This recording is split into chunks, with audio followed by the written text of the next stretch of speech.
Assalamualaikum warahmatullahi wabarakatuh. Kembali lagi di channel Om Bris Official. Untuk kisah kali ini masih melanjutkan dari kisah yang sebelumnya, sebuah kisah yang diambil dari KBM dari tulisannya Mbak Nuna. Sebuah kisah yang berjudul Astral. Dan sebelum kita lanjut ke ceritanya, tekan dulu tombol like video ini dan jangan lupa tekan juga tombol subscribe channel ini dan nyalakan juga lonceng notifikasinya agar tidak ketinggalan cerita-cerita lainnya dari channel ini. Dan buat teman-teman yang pengen membaca langsung ceritanya, nanti silahkan saja kunjungi linknya yang nanti akan saya sertakan di kolom deskripsi. Dan seperti apa untuk kisah kali ini? Langsung saja kita masuk ke ceritanya.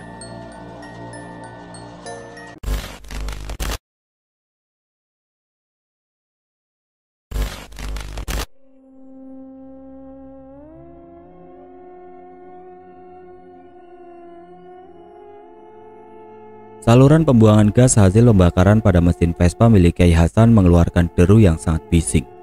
Udara malam yang menaungi tidak sanggup menyerap kebisingan itu. Kekosongan dihampanya malam justru semakin membuat bunyinya leluasa bergerak, membumbung ke atas, ke samping, dan ke belakang. Jarak kesekian puluh meter saja bising itu masih tertangkap gendang telinga. Seperti tidak ada reaksi alam yang sanggup menyaringnya. Entah itu suara alam, dedaunan yang bergesek, atau deru kendaraan lain, sama sekali tidak ada. Kyai Hasan meninggalkan tapal batas berbentuk gapura bertuliskan sebuah nama kecamatan. Ia memasuki kecamatan tempat desanya tinggal. Sudah jauh rupanya Vespa itu melaju. Sebuah pemakaman umum berada tepat 2 meter setelah gapura penanda perbatasan desa. Pemakaman itu berada di sisi kirinya, dinaungi oleh gelapnya malam. Area pekuburan itu sebenarnya tidak tampak seperti kuburan, melainkan sebuah hutan. Pohon-pohon beringin menjadi penghuni lahan paling banyak dan paling kentara di antara Kamboja, sehingga menyamarkan pemandangan aslinya bahwasanya tempat itu adalah sebuah lahan pesarean. Orang kampung masih sering menyebut pemakaman dengan sebutan pesarean, yang artinya petiduran atau tempat tidur. Sare artinya tidur. Pesarean adalah tempat manusia beristirahat. Melewati pesarean, Kyai Hasan kini berada di area lahan milik pemerintah, tempat penggilingan padi. Sebuah bangunan yang aktif di siang hari untuk keperluan para petani yang ingin menggiling gabah agar menjadi beras, itu tampak menghitam senada dengan alam. Sebuah lampu kecil sebagai penerangan bergantung di depan pintu masuk. Ukuran lampunya sangat kecil, sehingga hanya sanggup menerangi badan pintu bergembok besar yang sebagian warnanya tampak kusam. Beberapa detik jalanan terasa agak memanjang. Itu yang dirasakan Kyai Hasan. Kemarin dan kemarinnya lagi, 2 kali sudah ia melewati tempat ini. Rasanya tidak sejauh yang dirasa. Laju Vespanya seolah menapaki jalan area penggilingan padi itu 2 kali lebih panjang. Sampai di sebuah tikungan, setelah berhasil melewati tempat penggilingan padi, Vespa yang dikendarainya masih melaju. Tapi ada yang beda di sini. Kyai melirik ke arah kaca spion. Seonggok badan berpakaian putih tampak bercokol di kursi belakang. Kyai yakin itu badan, sebab ia sedang tidak membawa karung apapun saat pulang dari pesantren Kyai Abdullah. Tidak disangka badan misterius itu membuat beban Vespa semakin berat. Kyai Hasan dapat merasakan kalau roda kendaraannya melambat. Seketika ia melirik lagi. Kali ini Kyai melihat rambut hitam panjang mengerikan. Kyai pun memutuskan tidak mau berlama-lama dibuntuti makhluk astral dari golongan bangsa setan berjenis kelamin perempuan. Dia tidak patut ditakuti. Mulut Kyai menggumamkan ayat kursi setelah membaca ta'awud sebanyak 3 kali. Hasilnya, setan itu tertawa. Tawanya melengking di udara, seolah ia berterbangan di angkasa. Kembali Kyai Hasan melihat ke arah kaca spion. Sosok itu masih ada di kursi belakang. Bacaan surah Al-Falaq dan Anas sudah rampung termasuk ayat kursi. Kali ini Kyai menggunakan surah Al-Baqarah akhir dan Al-Imran akhir. Berhasil. Tepat di bangunan semi permanen milik seorang juragan penjual material bangunan. Makhluk itu turun atau tepatnya terbang melesat. Kyai tidak berminat melihat, menoleh, atau melirik ke tempat itu. Ia tahu jin pengganggu tadi sudah pergi. Tidak perlu dirisaukan lagi. Pandangan matanya tetap mengarah ke depan. Kyai Hasan masih melanjutkan perjalanan seolah tidak terjadi apa-apa. Jalanan kembali lengang. Tiba-tiba ia teringat sesuatu. Tempat jin itu lenyap. Tempat semi permanen yang diisi banyak barang keperluan bangunan seperti batu bata, genteng, kusen kayu adalah milik seorang juragan yang digembar-gemborkan, menganut pesugihan. Kiai sendiri pernah membeli beberapa keperluan guna merenovasi pesantren pada juragan itu. Tentunya Kiai tidak berangkat sendiri, tetapi mengutus murid kepercayaannya, dan menurut salah satu santrinya, di belakang tempat duduk si juragan, ia melihat setan. Muridnya itulah yang kini sakit terserang demam. Kiai Hasan mengerti sekarang, bisa jadi sakitnya sang murid adalah perbuatan setan laknatullah tadi. Setibanya di pesantren, Kiai Hasan bermaksud mengunjungi santrinya yang tengah sakit. Ia melihat keadaannya sebentar, lalu keluar ke arah tanah lapang. Putranya sedikit penasaran dan akhirnya bertanya, "Ada apa, Pak?" Wajah Ustadz Umar serius seperti sedang menghadapi sesuatu yang kurang baik. Padahal bapaknya pulang tanpa berkata sepatah kata. Tetapi gelagat dan gerak-geriknya memunculkan pertanda. "Bapak mau ambil daun bidara?" Kiai Hasan menjawab pertanyaan putranya sembari berjalan lurus satu langkah di depan anaknya. Ustadz Umar tidak mau kalah. Langkahnya dipercepat mensejajari kaki bapaknya. Ia mengawal sampai ke tanah lapang tempat bercokolnya tanaman berduri yang buahnya sudah mulai ranum kembali. Ia ingat beberapa waktu lalu, buah bidara sudah dipetik dari tangkainya yang berduri. Tapi cepat sekali ia berkembang biak lagi. Tumbuhan ini memang tumbuh subur di sini.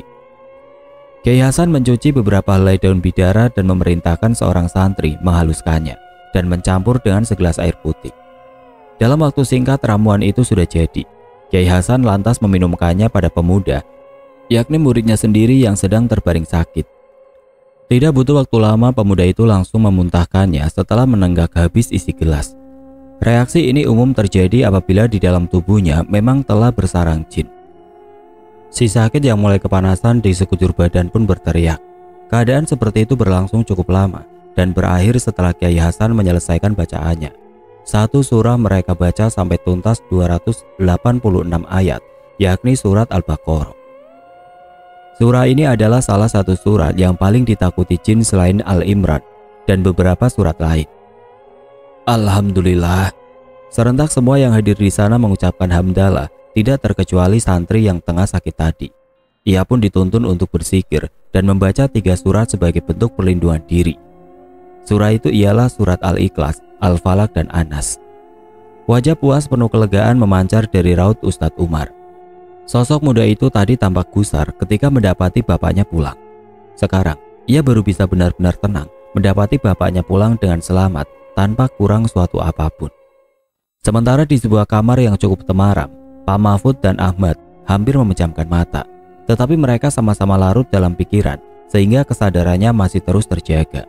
Meski demikian, mereka berdua tidak tahu kalau Kiai Hasan sudah pulang. Bahkan mereka tidak tahu kalau ada salah satu santrinya yang sedang dalam proses penyembuhan. Kamar para santri terletak cukup jauh dari kamar inap yang disediakan untuk para tamu. Lagi pula beberapa saat tadi masih ada rombongan tamu dari jauh. Orang tua para santri yang juga menginap di sini dan berbincang di sekitar kamar yang memang berdampingan.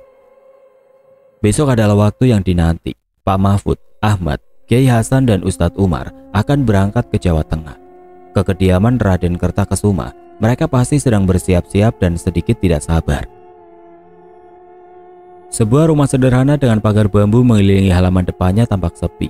Udara pagi hari terasa sejuk hingga ke atap genteng bergerak melandai merasuk ke dalam ruangan berisi bangku kayu dan meja juga dari kayu. Di sana ada sebuah cengkok kayu yang menghadap ke depan tungku yang diisi kayu. Seorang perempuan duduk berhadapan dengan tungku yang menyala, dingin, meski bara menyala dan asap mengepul di udara. Sebuah pakaian sederhana melekat di tubuh wanita itu, tapi ia memakainya 2 lapis. Pakaian serupa, yakni kebaya lengan panjang. Ia baru saja mencuci satu-satunya pakaian hangat dan dijemur di belakang rumah.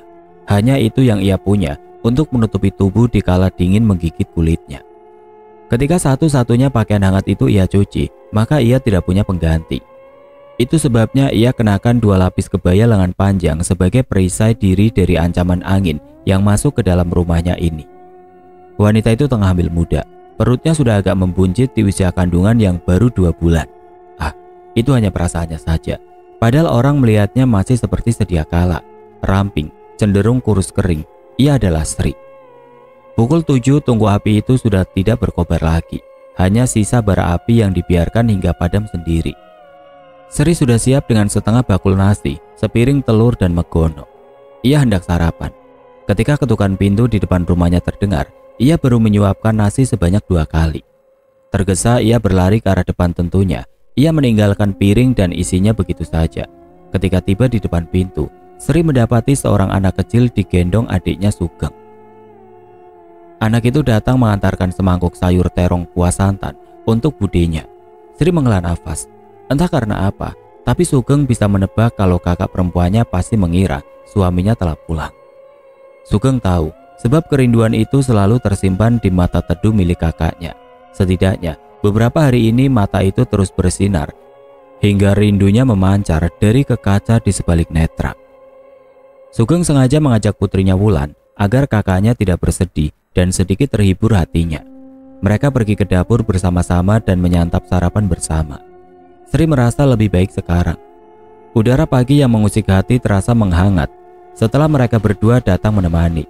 Sri tidak tahu kalau suaminya sedang dalam perjalanan pulang dan sebentar lagi tiba di rumahnya.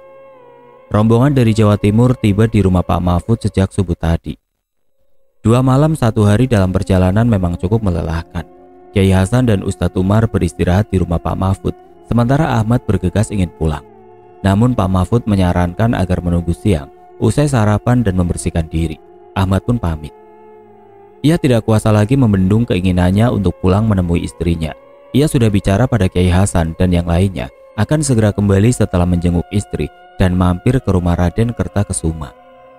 Mereka sepakat, bagaimanapun izin untuk masuk ke kediaman Ningrat itu harus segera mereka kantongi, guna mempermudah segala sesuatunya. Tetapi, di balik semua itu, izin yang paling berharga adalah ridho dari Sang Maha Kuasa. Mereka berharap Allah membersamai langkah dan ikhtiar mereka membantu sesama. Ahmad mempersiapkan sepedanya yang terparkir di samping rumah Pak Mahfud, persis seperti ketika ia meninggalkannya beberapa hari lalu. Tidak pindah barang sesenti, hanya sedikit berdebu. Setelah berpamitan, ia pun mengayu pedal dan meluncur ke jalanan. Matahari berpendar semakin sangar, menandakan pagi sudah beranjak siang. Pukul 9:30, bagi orang kampung sudah tidak pagi lagi. Memasuki desa tempatnya tinggal berarti Ahmad melewati perbatasan desa, melewati rumah misterius dan melewati rumah Raden Kertakesuma, rumahnya sendiri yang terletak di ujung barat mendekati sungai. Ia bersepeda tidak seperti biasanya. Bukan sebab sudah beberapa hari ia tidak mengayuh sepeda, apalagi lupa caranya menggoes pedal. Namun kakinya gemeteran ingin cepat sampai di tujuan. Ia rindu istri dan calon jabang bayinya. Ia mengayuh sepeda sembari membayangkan wajah Sri, halaman rumahnya, dan pagar bambu sederhana yang mengelilingi latar. Ia tidak terlalu memperhatikan jalanan seperti biasanya. Ia bersepeda. Ia hanya ingin sampai di rumahnya. Assalamualaikum Sri. Ahmad mengulangi salamnya 2 kali. Sepeda sudah tersampir di bibir pagar bambu. Pintu memang tidak tertutup apalagi terkunci. Tetapi ada Gunda yang siap membuncah menghalangi kakinya. Ia gugup menanti seseorang datang dari dalam, menyambut kedatangannya. Tidak lama setelah detik-detik hening selepas mengucap salam, suara sautan dan ucapan pembalas salam menghampirinya, beserta sosok wanita dengan kebaya panjang 2 lapis. Wanita berbadan ramping yang sejak pagi berbaring di kamarnya, mendadak keluar demi mendengar suara kerinduan memanggil namanya. Suara yang menjadi obat atas segala rindu yang ia derita selama beberapa hari ke belakang. Ia datang, suaminya pulang, mereka berpelukan dan saling mencurahkan kasih sayang. Sri tidak bisa mencegah sinar di balik ke kaca, di kubangan matanya pecah. Ahmad merasa sangat sayang pada wanita yang didekapnya. Melihat air tumpah ke pipi dan baju Sri, ia mengusap cepat dan menenangkannya. Sudah, Mas tidak apa-apa, Mas baik-baik saja. Alhamdulillah, Allah jaga dan lindungi kita semua. Sebuah kalimat penghibur terasa amat menyesakan. Bukan saja menyejukkan, tetapi menghangatkan. Sri tidak tahu kenapa air matanya terus meluap. Aku sudah berhari-hari menimbun rasa khawatir menantimu. Biarkan aku luapkan kegembiraan atas kepulanganmu, Mas. Isaknya pelan. Iya, tapi tidak baik. Ibu yang sedang mengandung bersedih hati. Kasihan anak kita. Ahmad mengusap lagi tetes-tetes bening di sekujur pipi. Ayo makan. Aku sudah masak megono. Sri mengajak suaminya ke dapur. Mereka duduk berhadapan di meja makan. Sebelum Sri beranjak mengambil piring makan, Ahmad bergegas menarik tangannya. Mas sudah makan di rumah Pak Mahfud? Sri kembali duduk di bangku kayunya. Mereka bertatapan dan saling berpegang tangan. Ahmad bercerita pelan, sesekali menanyakan keadaan rumah dan keadaan wanitanya. Larut keduanya dalam berbincang dan beradu kasih sayang. Siang berganti petang. Ahmad belum lupa akan niatnya berkunjung ke rumah Raden Kertakesuma. Ia hanya merasa bimbang. Setidaknya terakhir kali berjumpa, ia ingat sang Raden yang mengusirnya pulang. Ia menganggapnya begitu. Tapi ia memaklumi setiap keputusan. Ia lelaki bijak. Terlebih Paman Basir pernah datang membawa kabar dan meminta pertolongan. Ia merasa sangat bertanggung jawab. Meski badannya sedikit lelah, semangat di hati dan jiwanya kuat. Ia yakin kedatangan Kiai Hasan bisa menjadi awal bagi segala kebuntuan. Ia sudah mengatakan niatnya pada Sri, dan istrinya mengerti. Hanya saja Ahmad diminta tidak pergi ke sana sendiri. Sri meminta tolong Sugeng untuk menemani. Namun Ahmad menolak dengan halus. Ia memberi pengertian pada istrinya bahwasanya masalah antara dirinya dan Raden Kertakesuma tidak boleh melibatkan siapa-siapa. Ia ingin Raden tidak curiga dan berusaha menolak bantuannya. Ia ingin mendekati ningrat itu dan menyentuh hatinya sekali lagi. Semoga kali ini Raden Kertakesuma bersedia membuka hati dan menyingkirkan emosi. Sejak pertemuan terakhir itu, Ahmad tahu Raden tidak sanggup membebani siapapun lagi dan tidak berniat menyusahkan siapa-siapa. Makanya ia mengusir Ahmad serta Sri dari rumahnya untuk menutupi rasa bersalah dan menghindari diri dari menjadikan Ahmad sebagai tempat meluapkan emosinya. Lepas mengimami jamaah sholat Isya, Ahmad rencananya akan bertolak. Bismillah, ucapnya dalam hati seolah berpasrah dan bersandar pada Zat yang Maha Esa. Warna langit menghitam, namun kabut putih membayangi sekitar. Ahmad berjalan menyusuri jalanan desa. Ia berpapasan dengan 1-2 orang yang hendak pulang entah dari mana. Barangkali dari warung atau rumah tetangga. Tidak banyak orang mau berkeliaran di malam-malam seperti sekarang. Ditambah kondisi kampung yang kian mencekam. Apa yang diperbuat mereka adalah upaya menjaga diri dan keluarga dari hal-hal yang tidak mereka kehendaki. Yang akhir-akhir ini kerap muncul mewarnai nuansa kampung menjadi semakin gelap. Daftar kematian yang berjarak sangat dekat serta sering membuat ketakutan warga menjadi beralasan. Kasus demi kasus belum sanggup dicerna dan diurai dengan benar, hanya berdasarkan prasangka dan dugaan yang tidak terbukti apa-apa. Ahmad tiba di depan gapura setinggi hampir 2 meter. Ia memeriksa gembok yang terkait ke besi berwarna hitam mengkilat. Rupanya pagar belum dikunci. Ia pun lekas masuk setelah berhasil membuka gerbang. Halaman rumah masih sama seperti ketika ia tinggalkan. Terabaikan meski terawat, seolah rumah ini sangat kesepian.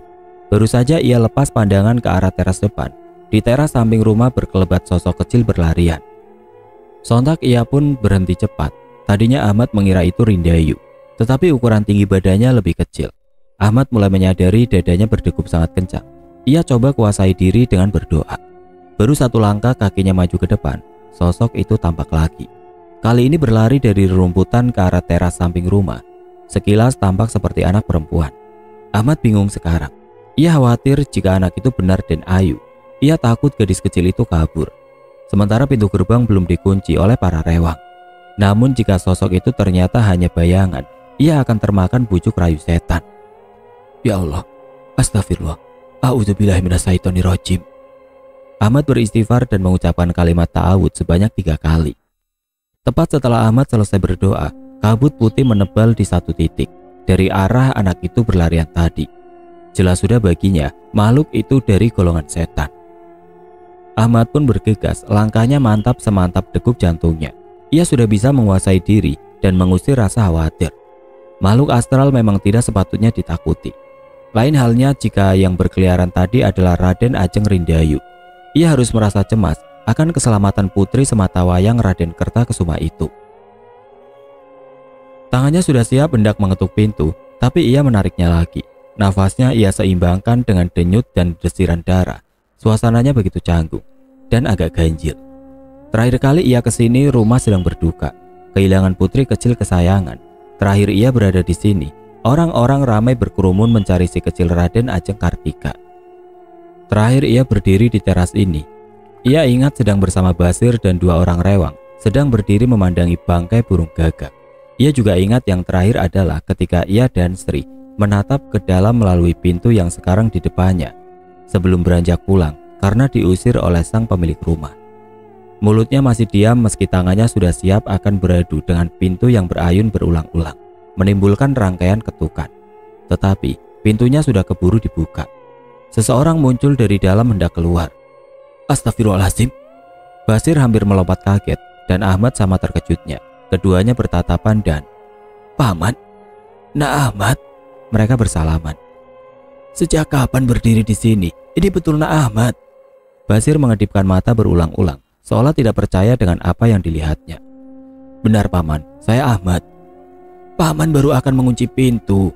Itu pintu gerbang. Hampir Paman lupa kalau tidak diingatkan Doro Putri. Iya Paman, saya bisa masuk ke sini juga karena pagarnya memang tidak dikunci. Oh ya Paman, apa Den Ayu ada di dalam? Den Ayu ada. Kenapa Nak Ahmad? Basir segera meletakkan pertanyaan di sela jawabannya. Syukurlah Paman, tadi saya melihat anak perempuan berkeliaran di sekitar sini. Anak perempuan? Ya Allah. Basir terbelalak macam seekor kucing yang ketakutan mencuri makanan, kaget dan was-was. Iya Paman, saya khawatir Den Ayu kabur, apalagi gerbang depan belum dikunci. Tapi Nak Ahmad, saya melihat sendiri Den Ayu ada di ruang tengah bersama Doro Putri tadi. Jadi, Basir membelalakan matanya dan memutar kepala bak burung hantu. Jadi siapa anak perempuan yang Nak Ahmad lihat di sini? Sambung Basir masih memasang mata dan membukanya lebar. Ah, sudahlah Paman, jangan terlalu dipikirkan. Sebenarnya saya kesini ingin bertemu Raden Kertakesuma. Ahmad memutus benang keganjilan di antara dirinya dan Basir dengan suasana angker di sekitar teras. Ia memilih mengalihkan pembicaraan agar Basir tidak larut dalam ketakutan yang mulai terbaca dari sinar matanya. Raden ada di dalam bersama temannya Nak Ahmad. Basir menjawab dengan sedikit ragu. Oh, Raden sedang ada tamu? Bukan, dia teman yang tempo hari Paman ceritakan, teman masa kecilnya.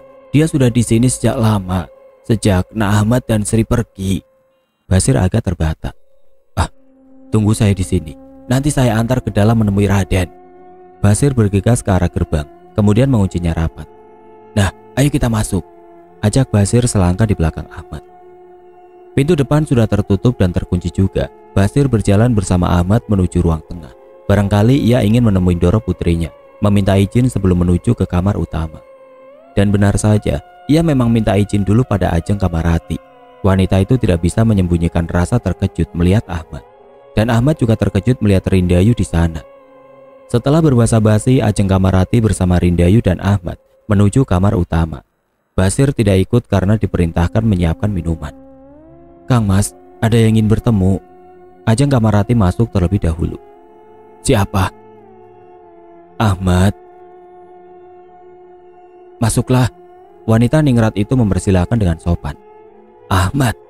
Raden Kertakesuma nyaris berdiri dari kursi yang didudukinya, seolah menyambut kedatangan Ahmad. Assalamualaikum Raden. Wajah Ahmad berseri, tapi bukan sebab ia bisa melihat Raden lagi, melainkan ada hal lain.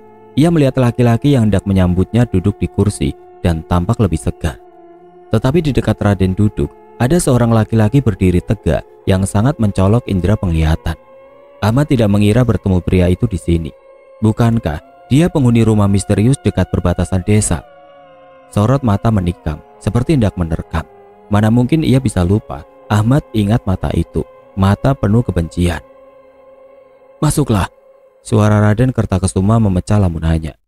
Sebelum Ahmad mendekat, Rindayu sudah mendahuluinya berlari, menghambur ke pelukan romonya. Gadis itu diangkat dan duduk di pangkuan ayahnya. Ahmad semakin takjub. Raden bahkan sudah bisa menopang putrinya. Entah obat apa atau siapa yang sudah menyembuhkannya. Kenalkan, ini Sigit saudaraku. Raden mengenalkan Ahmad pada Sigit. Mereka berdua pun bersalaman. Sepertinya Ahmad sedang berusaha menguasai diri lagi setelah diganggu jin di teras tadi. Di kamar ini, ia kembali tidak kuasa terpenjara pada satu situasi. Ia dikurung rasa canggung. Bagaimana tidak?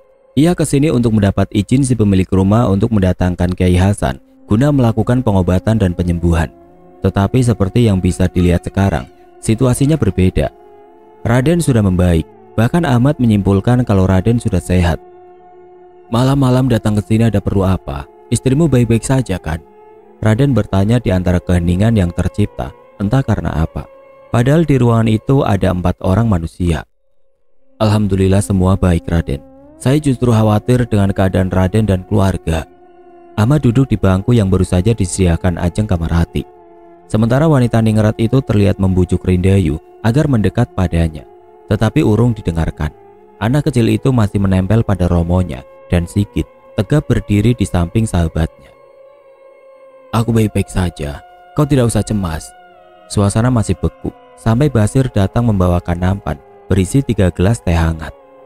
Malam itu seharusnya Ahmad sudah mengutarakan maksud hatinya pada Raden Kertakesuma. Akan tetapi hingga siang ini ia masih bimbang dan tidak tahu harus berbuat apa. Ditatapnya wajah Pak Mahfud dalam-dalam. Ia belum berani bicara setelah menjelaskan duduk perkara pada ketiga pria di depan dan sampingnya. Ustadz Umar duduk di sebelah Ahmad. Kiai Hasan dan Pak Mahfud berhadapan-hadapan dengannya di ruang tamu sederhana, mengitari sebuah meja persegi panjang. Bersimpu di atas kursi sederhana pula, keempatnya merundingkan masalah. Jika kau tidak keberatan, cobalah ke sana sekali lagi. Datanglah untuk menyambung tali silaturahmi. Ajak Raden kembali menyembah dan bersujud kepada Sang Holik. Kau akan lihat bagaimana reaksinya. Seandainya ia menolak, berarti kesembuhannya adalah permainan setan. Sebisa mungkin, buatlah ia mau sholat. Perintah Kiai Hasan menutup percakapan. Sebelum adzan zuhur berkumandang, keempatnya sudah siap akan sholat di masjid. Baik Pak Mahfud atau Kiai Hasan memahami posisi Ahmad. Kiai Hasan sepertinya sudah memiliki gambaran tentang bagaimana keadaan keluarga ningrat itu. Ia hanya tidak mau gegabah, mengatakan kalau kesembuhan sang Raden ada campur tangan sihir. Tetapi sejatinya, sebagai manusia beriman, Kiai Hasan paham kekuatan jahat dalam hal ini menyangkut ilmu hitam.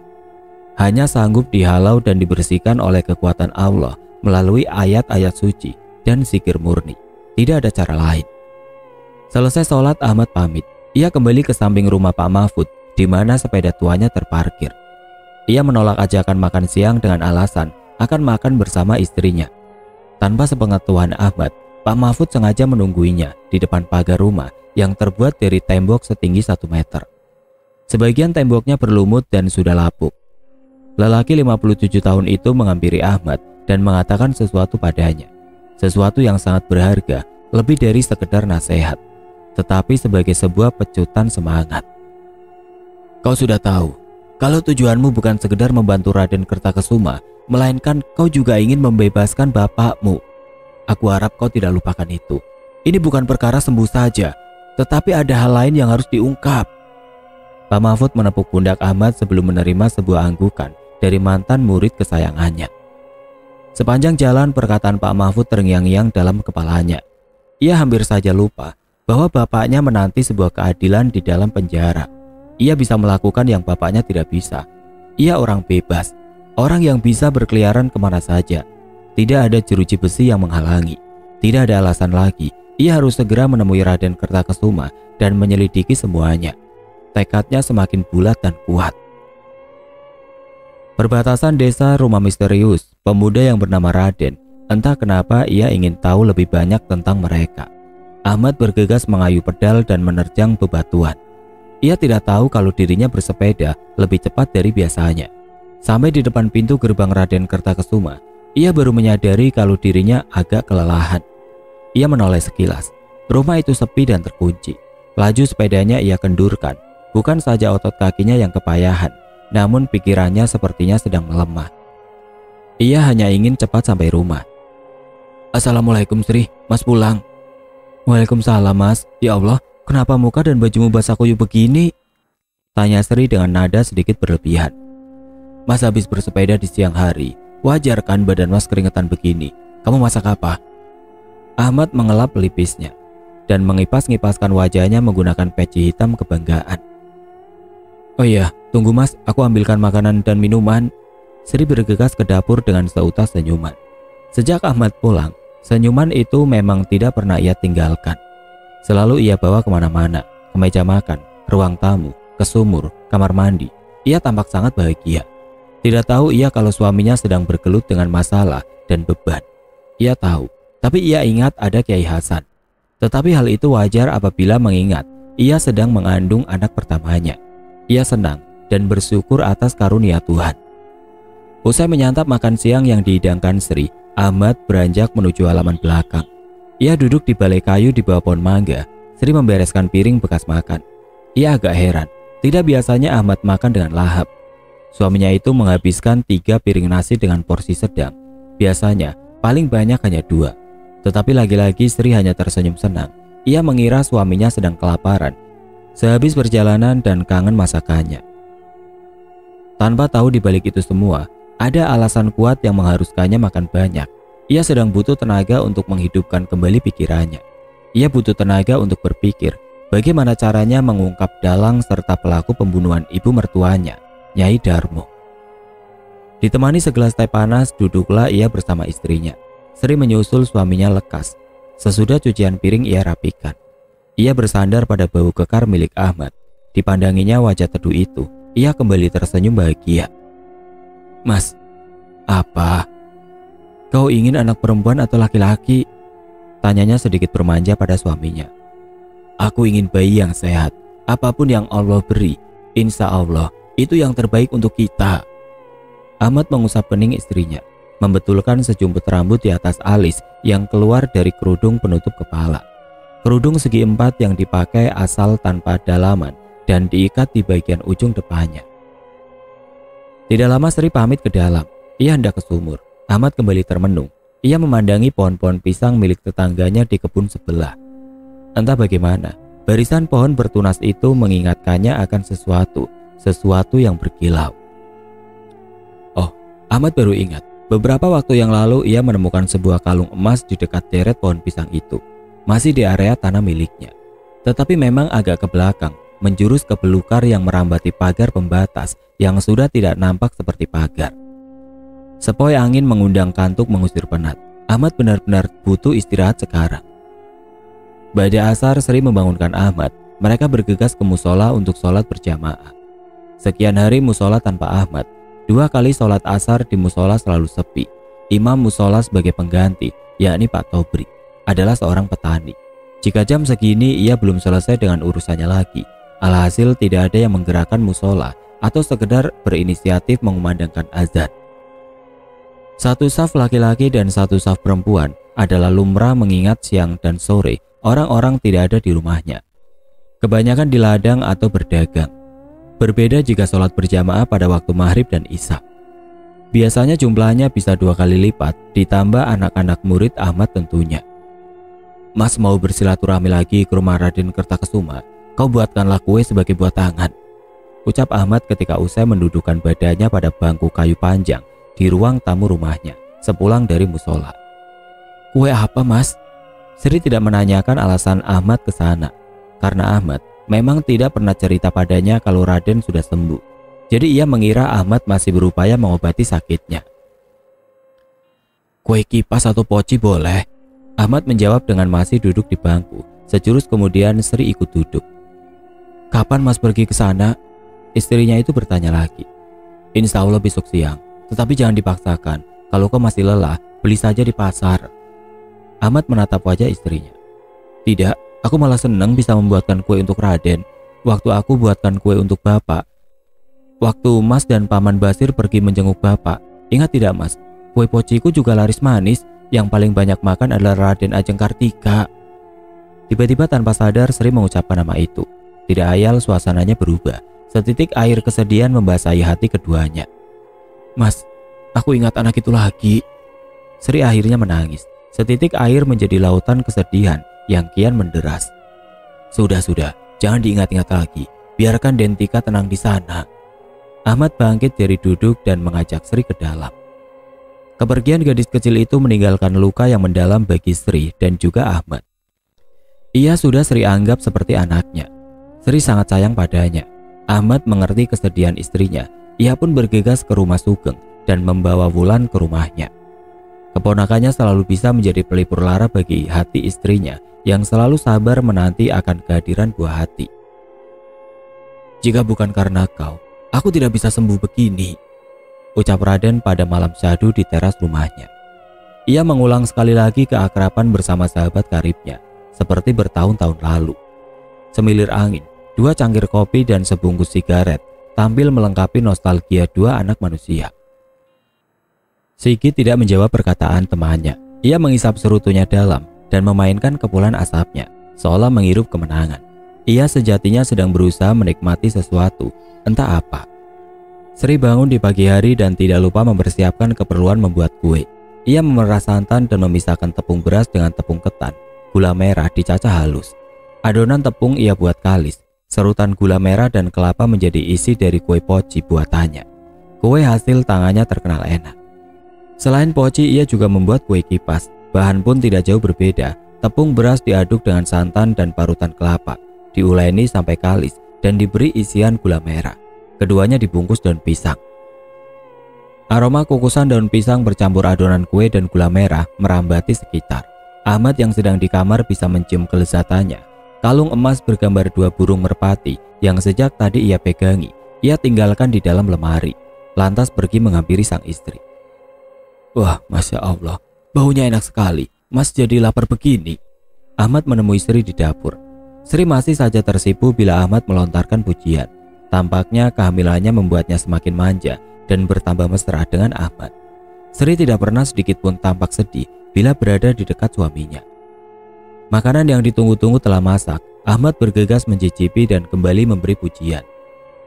Alhamdulillah, tidak salah Allah pilihkan jodoh untuk Mas. Sudah sabar, pandai masak, dan soleha. Entah apa yang membuatnya berkata demikian. Sri agak geli mendengarnya. Ahmad bukan lelaki pujangga, apalagi penyair handal. Ia seorang ustadz yang jauh dari kata-kata cinta dan rayuan.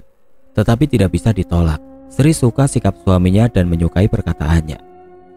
Semua kue untuk diberikan pada keluarga Raden sudah dibungkus rapi. Kali ini Ahmad mengajak Sri. Ia memang meniatkan dalam hati kunjungannya sebagai silaturahmi. Bismillah. Ahmad menggoyah sepedanya dan Sri membonceng di belakang. Pukul 9 pagi mereka meninggalkan rumah. Assalamualaikum. Sri dan Ahmad mengucap salam di muka pintu gerbang. Pintunya dikunci dari dalam. Tidak lama seseorang muncul dari dalam. Seorang rewang laki-laki. Ia setengah berlari begitu mengetahui Ahmad yang datang. Waalaikumsalam. Silakan masuk, Nak. Masuk. Rewang tadi kelihatan ramah dan sumringah. Ahmad merasa senang mendapat sambutan hangat seperti itu. Ia kembali teringat akan kebaikan anggota keluarga pemilik rumah megah ini. Keluarga Raden Kertakesuma terkenal baik. Rewang itu segera mengantar Ahmad dan Sri ke dalam dan mempersilahkan duduk, menunggu di ruang tamu, sementara ia pergi ke dalam mencari dan memberitahu Ndoro putrinya. Ampun Ndoro, ada tamu. Akhirnya Rewang itu menemukan Ajeng Kamarati dan putrinya di kamar utama. Dia sedang bersama Rindayu. Siapa? Niku Ndoro, Nak Ahmad datang bersama Sri. Oh, sudah dibuatkan minuman? Belum Ndoro.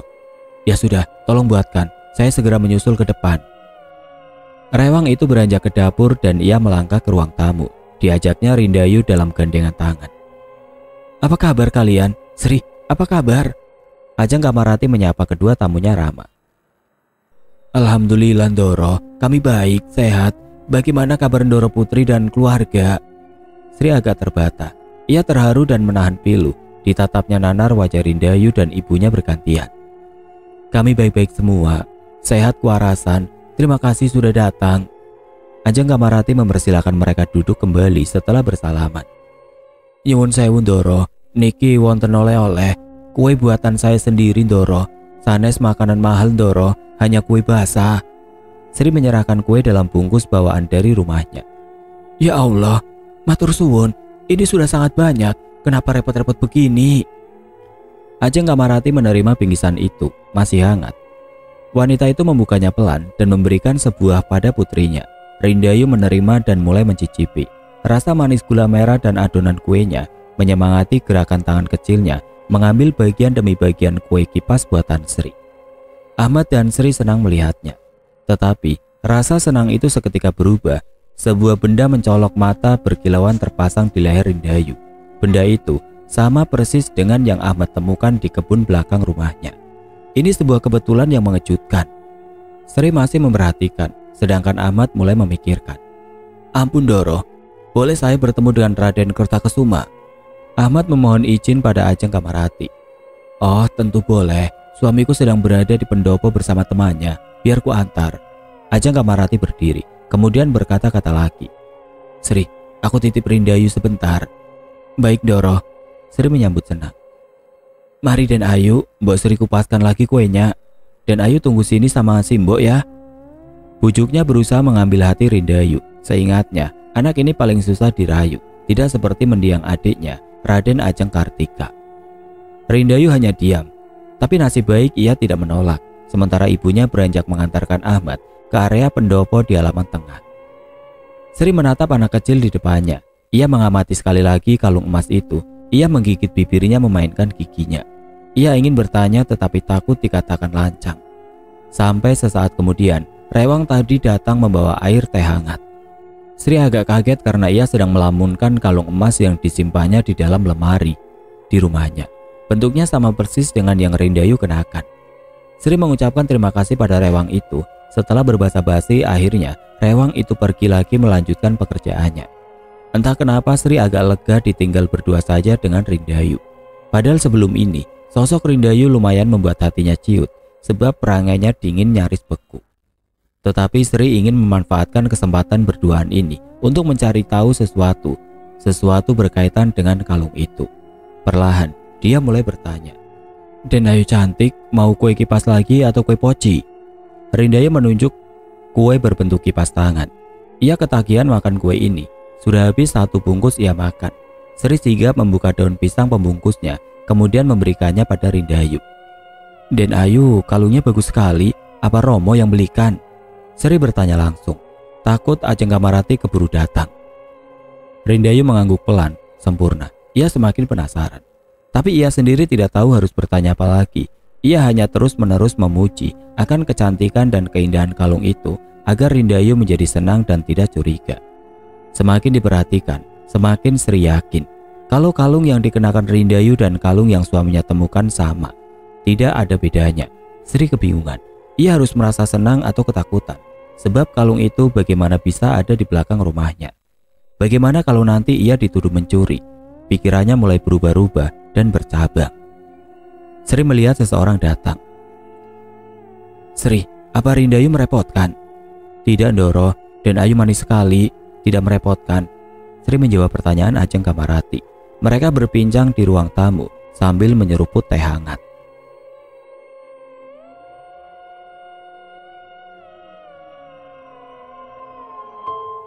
Oke teman-teman, sampai di sini dulu ceritanya. Nantikan kelanjutan kisah ini di video berikutnya. Agar tidak ketinggalan, klik tombol subscribe channel ini dan nyalakan lonceng notifikasinya. Wassalamualaikum warahmatullahi wabarakatuh.